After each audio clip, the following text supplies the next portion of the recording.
Hi guys, today's video is about heart rate zones and setting them up for you.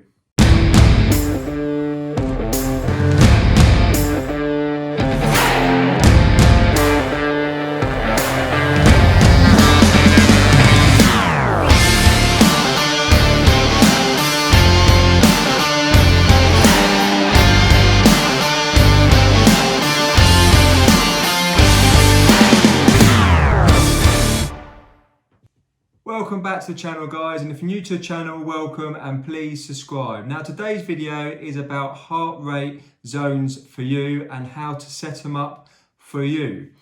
Now firstly, you need to know your heart rate max. Now that's the most important thing when you're setting up your heart rate zones.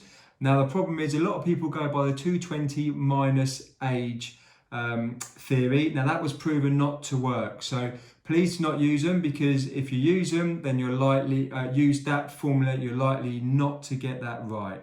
So firstly, you need your heart rate max. Now everyone's heart rate's different. That's why you can't go by the 220 rule minus age.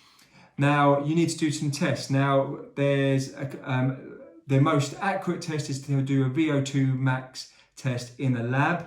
But obviously it's hard to get to a lab and it costs. So you can do another way of doing this, and you can do a 5K time trial or a Cooper's test of 10, 12 minutes or 15 minutes, just running as hard as you can, and then you can get your heart rate max from there. Now, obviously, when you're trying to get your heart rate max, make sure you use your heart rate strap, because the heart rate strap is more accurate than a wrist monitor on the watch, and because that can differ quite a lot. And I can tell you that when I use my heart rate strap without my heart rate strap, and the watch and the watch separately, there will be a lot of difference there, and it can be as much as 15 beats per minute.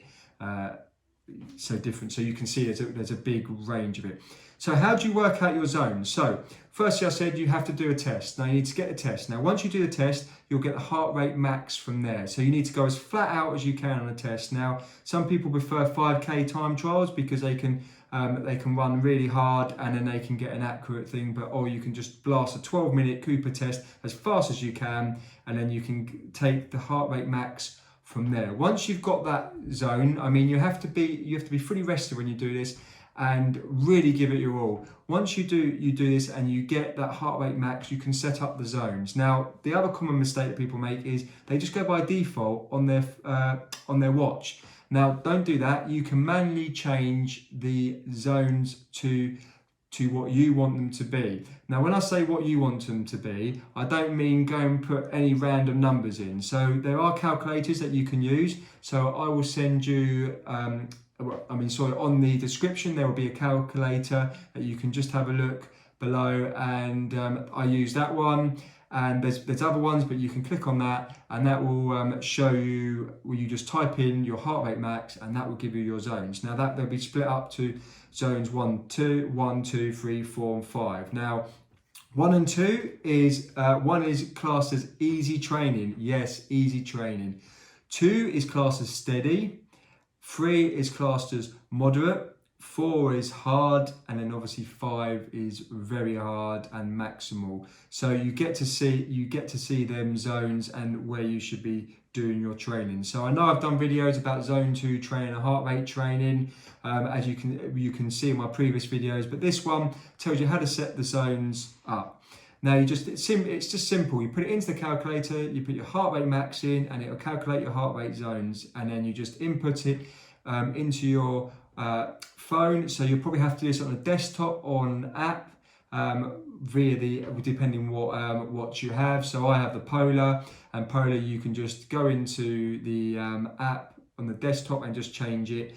And then how to use this when you want to actually use these zones. Now I only really stick to zones 1 and 2 when I'm training my easier days. So what I do is that I set, because when you have the zones you can set them, and then when I'm going out running, as soon as I go into the zone to the zone 2, I press the button here, the main button, and hold it, and that will actually keep it there in that zone. So if you go under, it will beep, and if you go over, it will beep as well, so you know. And therefore, you won't have to look at your watch. You can just do time on your feet, and then when you look, you can say, oh, I've got 5 minutes left to go. I shall carry on or head home.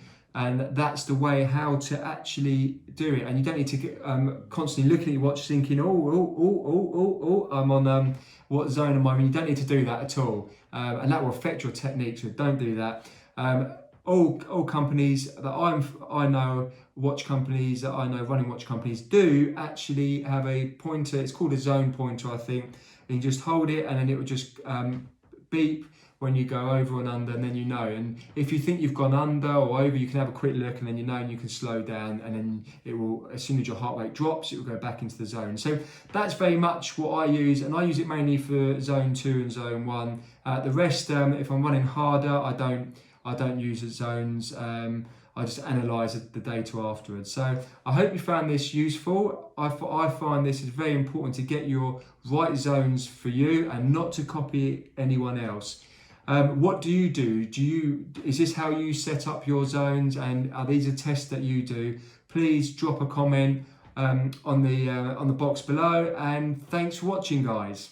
And the champions of this age group category, Henrietta Pasapic and Yiannis Christodoulou. Christodoulou.